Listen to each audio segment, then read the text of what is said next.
So toxicity of micronutrients, ये हमारे पास next topic है जो हमें डील करना है। तो बच्चे माइक्रोन्यूट्रिएंट जो है वो ऐसे न्यूट्रिएंट्स थे जो बहुत ही मिनिमल अमाउंट में चाहिए, यानी कि 10 मिलीमोल पर केजी ऑफ ड्राई वेट, उससे कम जो है उनकी रिक्वायरमेंट होती है।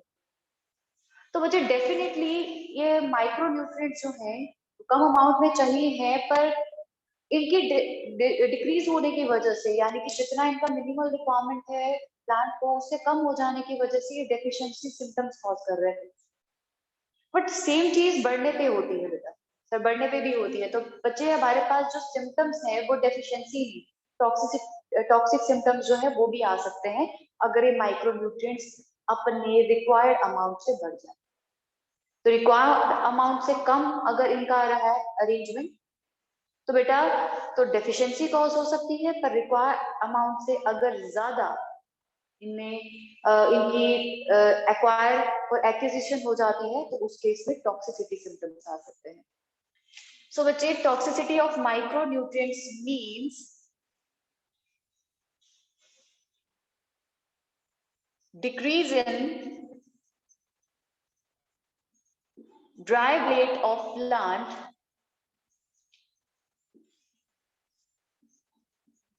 by 10%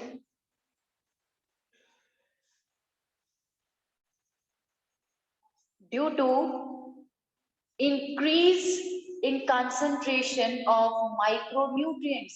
तो माइक्रोन्यूट्रिएंट्स की कंसंट्रेशन बढ़ जाने की वजह से जो प्लांट चेंजेस शो करता है, जो सिम्टम्स शो करता है और decrease in dry weight show करता है by 10% is called as toxicity. तो उसे टॉक्सिसिटी कहा जाता है।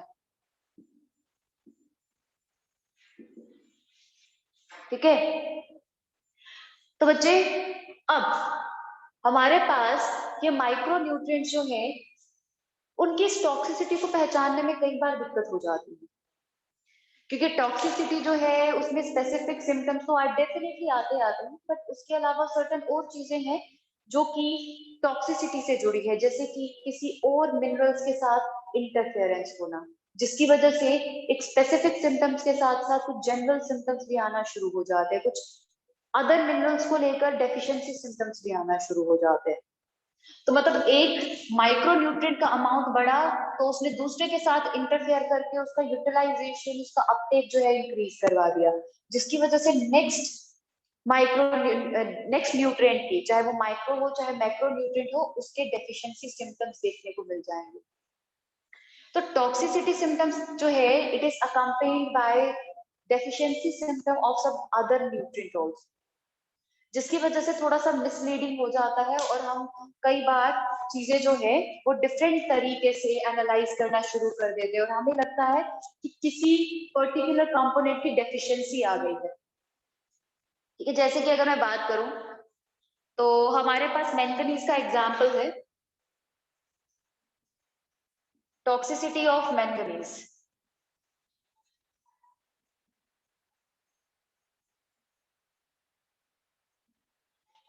ठीक है, तो टॉक्सिसिटी ऑफ मैंगनीज जो है हमारे पास, उसके केस में क्या होता है बेटा, ये मैंगनीज जो है जब ये बढ़ जाएगा ना, ये कुछ पर्टिकुलर चीजें करता है।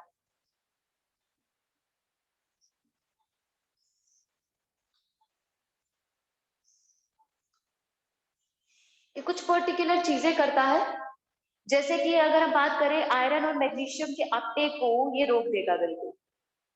ठीक है, तो मतलब मैग्नीशियम और आयरन जो है उसका अपटेक ही नहीं होगा, तो इट इंटरफेयर्स और inhibits Uptake of magnesium and iron. तो आयरन और मैग्नीशियम के अपटेक को रोक देता है। सेकेंड में इधर लिख देती हूँ, तो सेकेंडली ये क्या करेगा, it competes with magnesium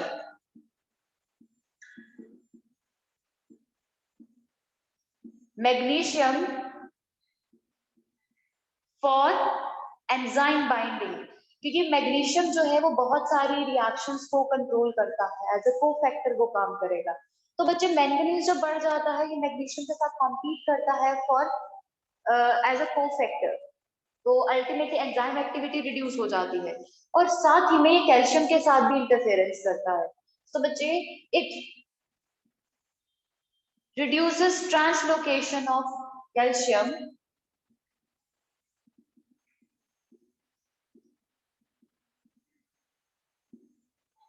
towards shoot apex। Shoot apex जो है यानी कि शूट की टिप जो ग्रो कर रही होती है कंटिन्यूसली ऊपर की तरफ, तो शूट अपेक्स जो है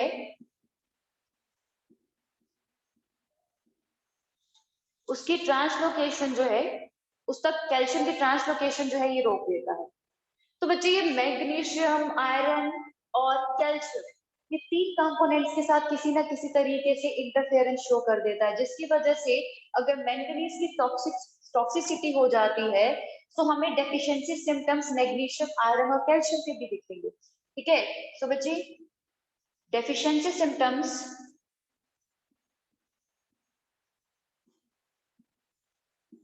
for iron, magnesium and calcium can be seen।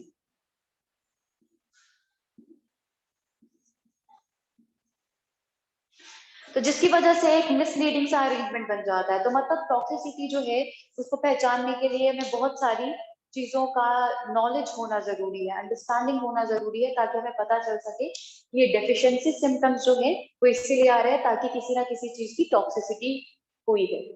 ठीक है, किसी चीज का ज्यादा होना भी दिक्कत कॉज कर सकता है। So this is about the toxicity of micronutrients. मतलब इसमें क्रिटिकल कंसंट्रेशन का आइडिया होना चाहिए हमें हर चीज का, कि क्रिटिकल कंसंट्रेशन किसकी क्या है, यानी कि उससे कम डेफिशिएंसी हो जाएगी अगर हमारे पास एक प्रॉपर एक रेंज है जिसमें वो ठीक रहेगा, और उसके बाद उसकी टॉक्सिसिटी हो जाएगी। तो स्पेशली माइक्रोन्यूट्रिएंट्स के केस में दिक्कत देखने को मिलता है, क्योंकि उनका जो रिक्वायरमेंट है प्लांट को वो बहुत ही मिनिमल लेवल पे है। सो इसीलिए वहां पे ये ज्यादा दिक्कत होती है, इसीलिए टॉपिक जो है वो माइक्रोन्यूट्रिएंट के साथ एसोसिएटेड जो है वो देखा गया बेटा। ठीक है, सो ये हो गया टॉक्सिसिटी।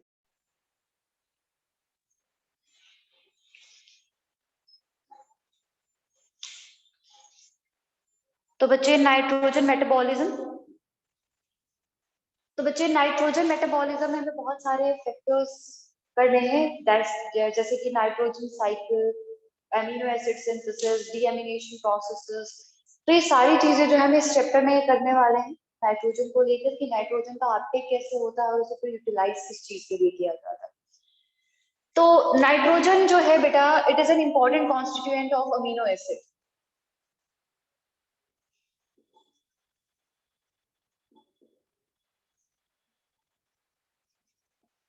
तो अमीनो एसिड का एक इंपॉर्टेंट कॉन्स्टिट्यूएंट है। ठीक है, उसके अलावा न्यूक्लियोटाइड्स का,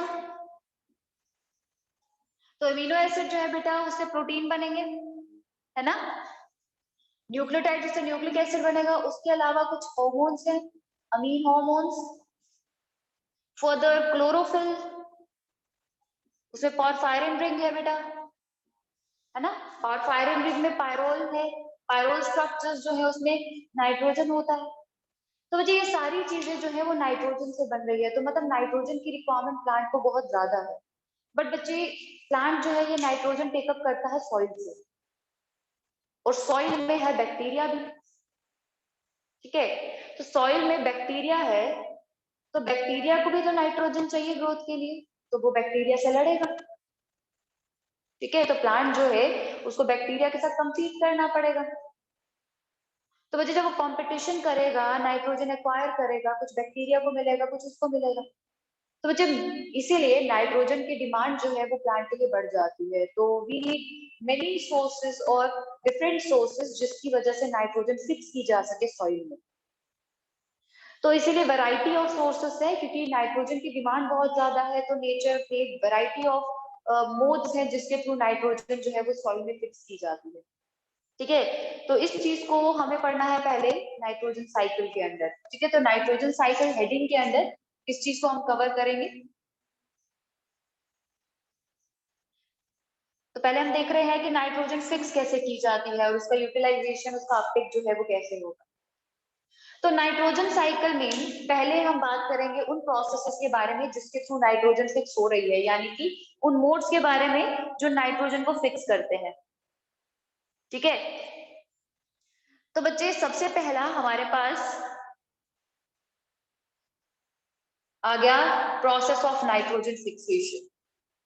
क्योंकि नाइट्रोजन साइकिल में क्या है, नाइट्रोजन साइकिल का मतलब है नाइट्रोजन को सॉइल में डाला जा रहा है, सॉइल के बाद वो हमारे पास प्लांट्स और फर्दर एनिमल्स में जा रहा है, और उसके बाद वापस से वो नेचर यानी कि एटमॉस्फेयर में यानी कि सॉइल या फिर गैसेस फॉर्म में रिप्लेनिश हो रहा है। तो ये सारा जो है वो नाइट्रोजन साइकिल है बेटा। तो इस नाइट्रोजन साइकिल के दौरान हम सबसे पहले करनी है नाइट्रोजन फिक्सेशन। ठीक है, तो नाइट्रोजन फिक्सेशन जो है वो करनी है। तो नाइट्रोजन फिक्सेशन से पहले हमें समझना पड़ेगा नाइट्रोजन जो है it's available in molecular form, जिसमें नाइट्रोजन जो है वो डायटोमिक रहेगा, डायटोमिक फॉर्म में रहेगा विद 3 बॉन्ड्स इन बिटवीन। ये एक मॉलिक्यूल जो है ये नेचर में एग्जिस्ट करता है, एटमॉस्फेयर में एग्जिस्ट करता है। तो nitrogen exist as N2 in atmosphere. ठीक है, सो फर्दर नाइट्रोजन साइकिल में पहला एस्पेक्ट नाइट्रोजन फिक्सेशन का, कि नाइट्रोजन फिक्सेशन जो है वो होती कैसे है, यानी कि एटमॉस्फेरिक नाइट्रोजन जो N2 फॉर्म में है ये सॉइल में अब कैसे जाएगा, क्योंकि प्लांट हवा से नहीं ले सकता नाइट्रोजन, उसे सॉइल से ही अपनी नीड पूरी करनी पड़ती है। तो बच्चे नाइट्रोजन फिक्सेशन,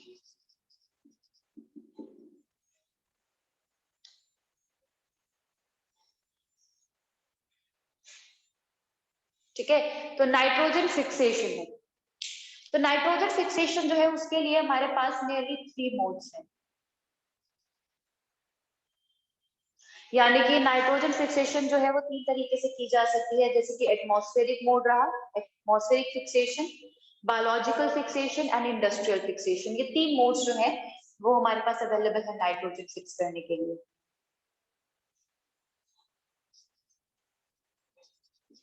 सो एटमॉस्फेरिक फिक्सेशन,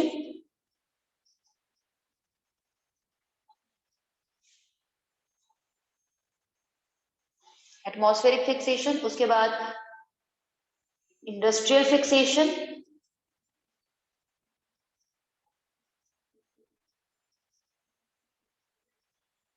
और हमारे पास बायोलॉजिकल फिक्सेशन जो इंपॉर्टेंट मोड है, सबसे ज्यादा डाइवर्स एक्टिविटीज जो है वो बायोलॉजिकल सिस्टम की वजह से है। ठीक है, तो बच्चे सबसे पहले मैं डिस्कस कर रही हूँ एटमॉस्फेरिक फिक्सेशन, जिसमें लाइटनिंग थंडरिंग का बहुत रोल है। ठीक है, तो बच्चे अब सबसे पहला तो हमारे पास एटमॉस्फेरिक फिक्सेशन रहेगा।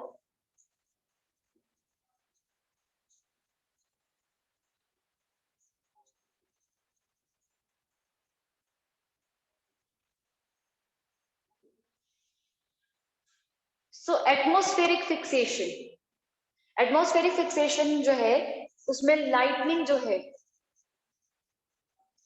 it acts as a major energy source, acts as an energy source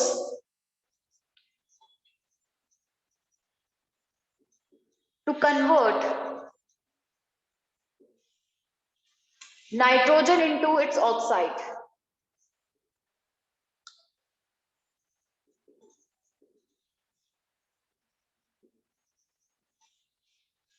ठीक है, तो बच्चे हमारे पास अलग अलग फॉर्म्स है नाइट्रोजन की, नाइट्रोजन ऑक्साइड की, जो फिक्स होती हैं लाइटनिंग की वजह से। बच्चे लाइटनिंग जब होती है तो नाइट्रोजन जो है वो मॉलिक्यूलर ऑक्सीजन और एलिमेंटल ऑक्सीजन के साथ कंबाइन करके अकॉर्डिंगली ये 3 फॉर्म्स बनाता है, NO, NO2 एंड NO3, यानी कि नाइट्रस फॉर्म, नाइट्रिक और नाइट्रेट फॉर्म। ठीक है, तो बच्चे हमारे पास ये फॉर्म बन गए।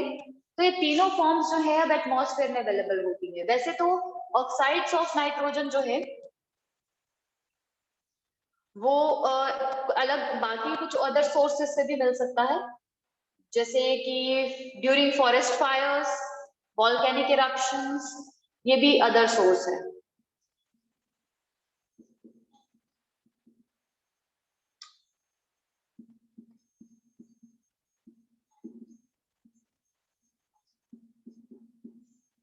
ठीक है, तो इस दौरान हमारे पास ऑक्साइड्स ऑफ नाइट्रोजन जो है एटमॉस्फेयर में चले जाते हैं। ठीक है, अब एटमॉस्फेरिक फिक्सेशन यानी कि नाइट्रोजन फिक्सेशन का मतलब है चीजों को सॉइल में लाना, राइट।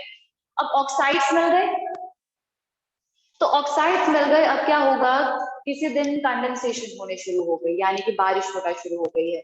सो बच्चे, water ultimately combines with these particular oxides. So water combines with oxides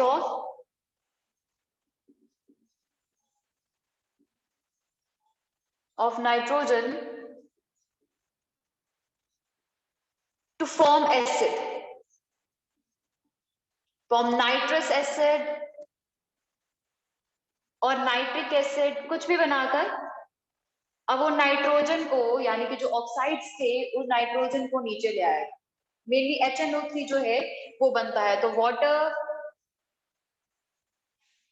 और NO2 को मैं कंबाइन करूं तो HNO3 जो है वो बन जाता है। सो दिस नाइट्रिक एसिड जो है वो रेन के साथ नीचे आ जाएगा। So this acid gets fall off with rain, तो रेन के साथ आ जाएगा and gets added into soil, तो वो सॉइल में ऐड हो जाएगा। ठीक है, तो इस तरीके से पहली यानी कि एटमॉस्फेरिक फिक्सेशन जो है वो कंप्लीट हो गई। ठीक है, सो दूसरा यानी कि इंडस्ट्रियल फिक्सेशन भी की बात करते हैं।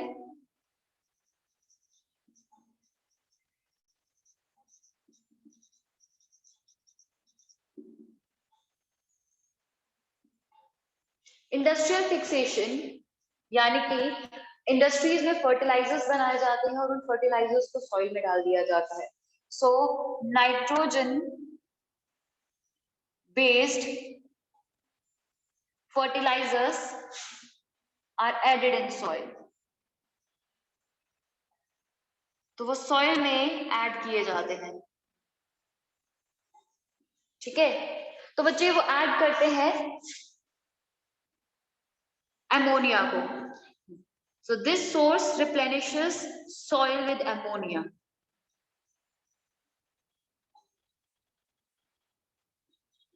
तो अमोनिया से रिप्लेनिश कर देंगे, तो अमोनिया जो है अकॉर्डिंगली पूरे प्रोसेस से होते हुए सॉइल में यूजेबल फॉर्म को रिप्लेनिश करेगा और प्लांट उसे टेकअप कर लेगा। कैसे, वो आगे बात करते हैं। फिलहाल ये हो गया हमारे पास दो फिक्सेशन यानी कि एटमॉस्फेरिक एंड इंडस्ट्रियल फिक्सेशन। सो बेटा थर्ड मोड है बायोलॉजिकल फिक्सेशन का।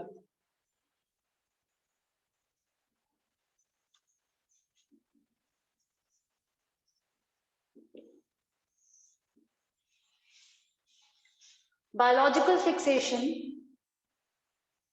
जो है it's a mode of reduction of nitrogen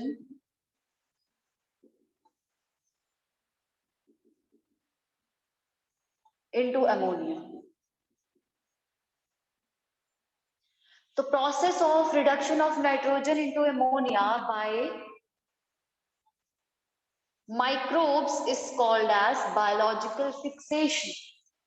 ठीक है, तो बायोलॉजिकल नाइट्रोजन फिक्सेशन जो है वो माइक्रोब्स करते हैं यानी कि प्रोकैरियोटिक स्पीशीज, जो कि नाइट्रोजन को रिड्यूस कर लेंगे और उसको अमोनिया बना देंगे, यानी कि नाइट्रोजन में ऐड करेंगे हाइड्रोजन मॉलिक्यूल्स। ठीक है, यानी कि दो अमोनिया मॉलिक्यूल्स एक नाइट्रोजन से बन जाएंगे, तो दो अमोनिया जो है वो ये बनाते हैं। ठीक है, तो बच्चे इस प्रोसेस के लिए कुछ पर्टिकुलर प्रोकैरियोटिक स्पीशीज जो है रिस्पॉन्सिबल होती है, उनमें कैपेबिलिटी होती है कि वो नाइट्रोजन को रिड्यूस कर सके। ठीक है, तो ऐसे माइक्रोब जो है जो ये नाइट्रोजन फिक्सेशन कर लेते हैं उन्हें नाइट्रोजन फिक्सर्स कहा जाता है। ठीक है, लेकिन बच्चे हमारे पास माइक्रोब जो है वो अलग अलग तरह के हो सकते हैं, यानी कि फ्री लिविंग, ठीक है, और उसके बाद हमारे पास कुछ ऐसे बैक्टीरियाज भी हैं जो कि सिम्बायोटिक एसोसिएशन में रहते हैं और प्लांट के साथ इकट्ठा रहकर भी नाइट्रोजन फिक्सेशन करेंगे। सो बैक्टीरिया जो है यानी कि प्रोकैरियोट जो है दे कैन बी यानी कि nitrogen fixing bacteria can be free living और सिम्बायोटिक। तो फ्री लिविंग भी हो सकते हैं और सिम्बायोटिक भी हो सकते हैं। तो फ्री लिविंग यानी कि they are freely present in soil,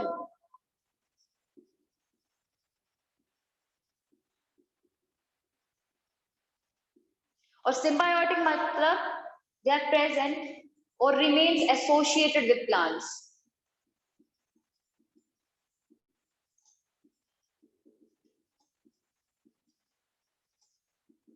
तो प्लांट से एसोसिएटेड रहेंगे।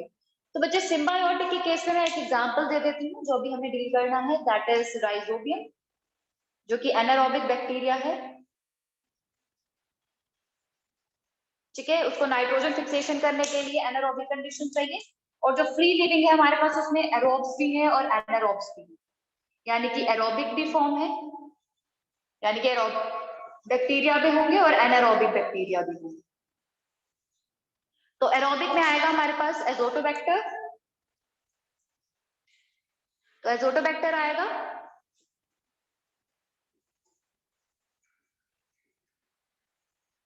और एनारोबिक में जैसे कि रोडोस्पाइरलम।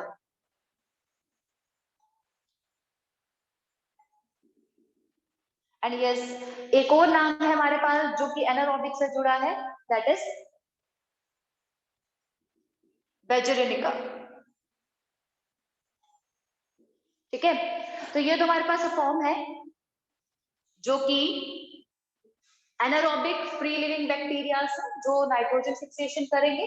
दूसरा एरोबिक जो है एरोबिक फ्री लिविंग यानी कि एजोटोबैक्टर है, और सिम्बायोटिक यानी कि राइजोबियम। ठीक है, उसके अलावा we have some other free living nitrogen fixation organisms जैसे कि साइनोबैक्टीरिया। साइनोबैक्टीरिया जो है वो भी हमारे पास, जैसे कि नॉस्टॉक एनाबिना, वो भी हमारे पास एरोबिक में आते हैं। ठीक है, तो बच्चे ये है हमारे पास नाइट्रोजन फिक्सिंग बैक्टीरियाज जो कि बायोलॉजिकल फिक्सेशन में यानी कि रिडक्शन ऑफ नाइट्रोजन में हेल्प करते हैं ताकि अमोनिया सिंथेसाइज हो सके। ठीक है, तो बच्चे अब ये ऑर्गेनिजम्स स्पेशली अब सिम्बायोटिक के बारे में हमें बात करनी है। ये सिम्बायोटिक ऑर्गेनिजम्स जो हैं ये किस तरीके से काम करते हैं, यानी कि राइजोबियम है, फ्रैंकिया है।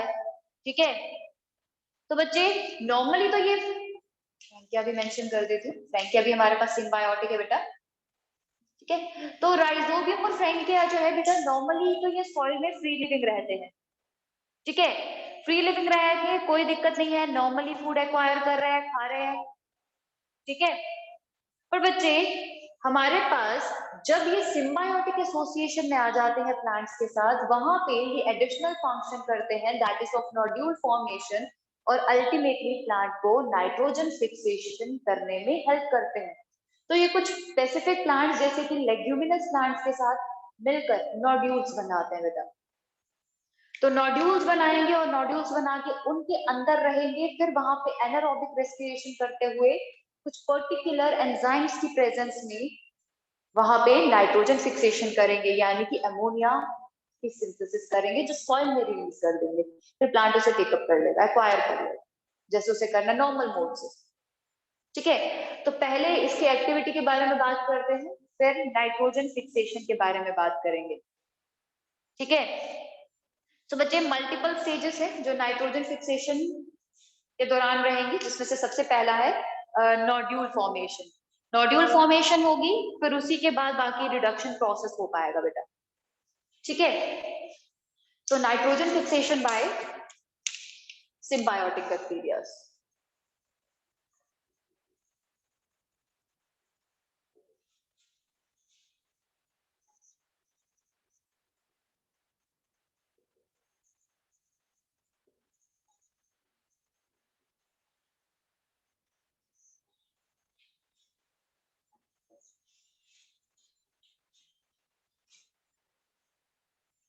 तो सिम्बायोटिक बैक्टीरिया में हम राइजोबियम पे फोकस कर रहे हैं और राइजोबियम जो है उसके एस्पेक्ट से डील करेंगे, ठीक है।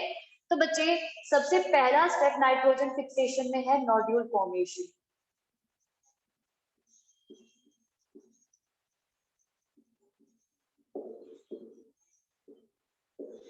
सो बच्चे नोड्यूल फॉर्मेशन की बात करें तो नोड्यूल्स जो है बेटा वो बनते हैं लेग्यूमिनस प्लांट के, यानी कि ये ऑर्गेनिज्म जो सिम्बायोटिक आपको दिख रहे हैं, फ्रैंकिया, राइजोबियम, ये क्या करते हैं, रूट्स के साथ यानी कि लेग्यूमिनस प्लांट्स के रूट के साथ मल्टीपल इंटरैक्शन शो करते हुए रूट्स के अंदर एंटर कर जाते हैं और उसके बाद वहां पे फॉर्मेशन करते हैं नोड्यूल्स, ठीक है। तो बच्चे अब वो किस तरीके का इंटरैक्शन करेंगे, किस तरीके से नोड्यूल फॉर्मेशन करेंगे, एक बार बताती हूँ। तो बच्चे सबसे पहले नोड्यूल फॉर्मेशन के दौरान क्या होगा, ये हमारे पास टिश्यू है, मैं सबसे एंड पार्ट बना रही हूँ, ये आ गया एपिब्लेमा,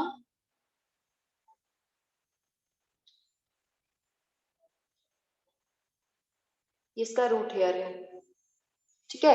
तो हम सबसे फर्स्ट स्टेप कर रहे हैं, ठीक है। तो मल्टीपल स्टेप्स में से फर्स्ट स्टेप कर रहे हैं, क्योंकि जैसे मैंने कहा कि नोड्यूल फॉर्मेशन जो है इट रिक्वायर्स इंटरैक्शन और मल्टीपल इंटरैक्शन बिटवीन रूट और रूट हेयर एंड ऑर्गेनिज्म। तो अब रूट हेयर के बाद बच्चे हमारे पास कॉर्टेक्स आ जाएगा, कॉर्टिकल सेल्स है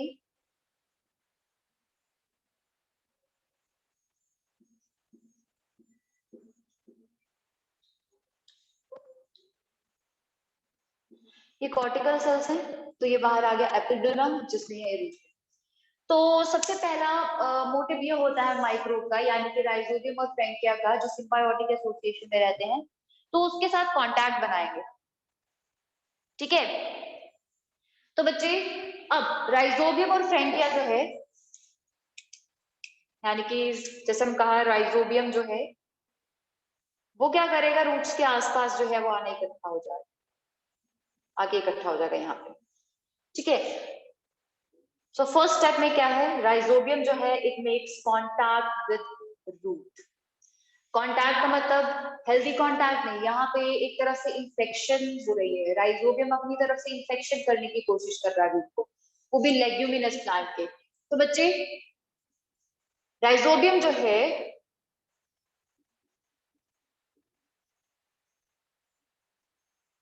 it makes contact with root hair, यानी कि वो इन्फेक्शन के लिए रूट हेयर को पहचान चुका है।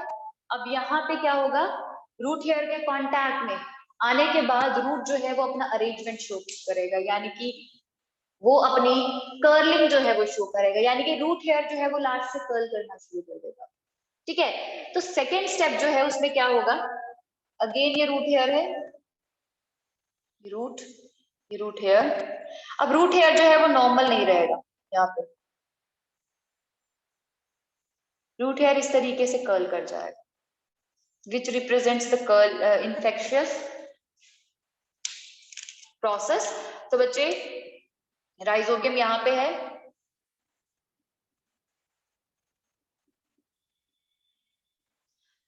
तो बच्चे सेकेंड स्टेप में क्या हुआ, curling of root hair takes place. तो बच्चे ये इनिशियल है, ये स्टार्ट है, यानी कि राइजोबियम जो है वो रूट हेयर तक रीच कर चुका है, अब वो रूट हेयर के अंदर जाने की तैयारी कर रहा है, यानी कि रूट हेयर की कर्लिंग जो है वो रिप्रेजेंट कर रहा है हमारे पास रूट हेयर के इन्फेक्ट होने की, ठीक है। तो बच्चे इसके बाद का स्टेप जो है वो होगा इन्फेक्शियस थ्रेड की फॉर्मेशन, यानी कि अब इन्फेक्शियस थ्रेड बनेगा जिसकी हेल्प से बैक्टीरिया जो है अब अंदर बन जाएगा, ठीक है। अब इन्फेक्शियस थ्रेड क्या है वो भी डिस्कस करते हैं और बैक्टीरिया अंदर कैसे एंटर कर रहा है वो भी बात करते हैं। सो बच्चे दो स्टेप्स में हमने देखा नोड्यूल फॉर्मेशन के दौरान, पहले तो राइजोबियम ने रूट हेयर के साथ कांटेक्ट बनाया और अल्टीमेटली रूट हेयर ने कर्लिंग की और हुक बना दिया, और इस हुक फॉर्मेशन के बाद अब अल्टीमेटली क्या होगा, थर्ड स्टेप में हमारे पास इन्फेक्शियस थ्रेड बनेगा, यानी कि बैक्टीरिया जो है वो थ्रेड लाइक अरेंजमेंट में अंदर एंटर करना शुरू कर देगा। ठीक है, तो अभी भी कर्लिंग हुई हुई है। ठीक है, कर्लिंग हुई है रूट हेयर की, और अब बैक्टीरिया जो है वो इन्फेक्शन करने के लिए यहाँ पे एंटर कर जाएगा, और एंटर करने के बाद it reaches cortical cells and yes we have pericycle also.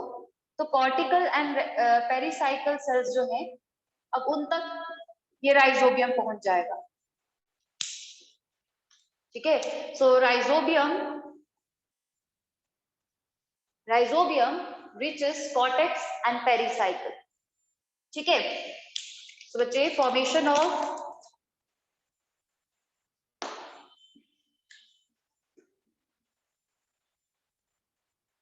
of infectious thread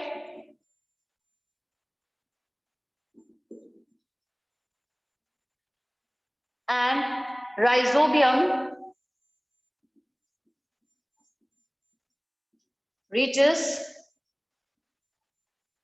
cortex and pericycle। Pericycle और कॉर्टेक्स में रीच कर जाएगा। ठीक है, एंड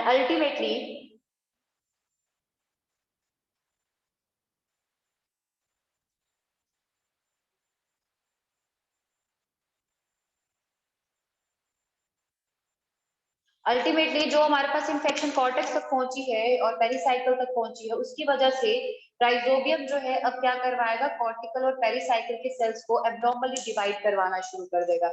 यानी कि अब यहाँ पे कॉर्टिकल और पेरिसाइकल सेल्स जो है वो एब्नॉर्मली डिवाइड करना शुरू कर देंगे। तो बच्चे डिवीजन ऑफ और हाई डिवीजन ऑफ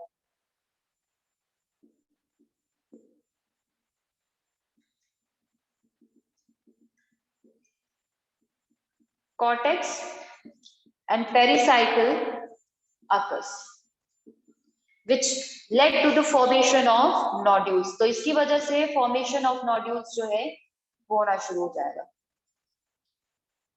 वैसे तो क्या होता है, पेरिसाइकल और कॉर्टेक्स जो है वो जाइलम और फ्लोएम को ब्लॉक नहीं करते, बल्कि उसमें क्या रहता है, उसके बीच में यानी कि रूट हेयर और हमारे पास वेस्कुलर टिश्यू के साथ कनेक्टिविटी में रहते हैं और कंटिन्यूटी में रहेंगे।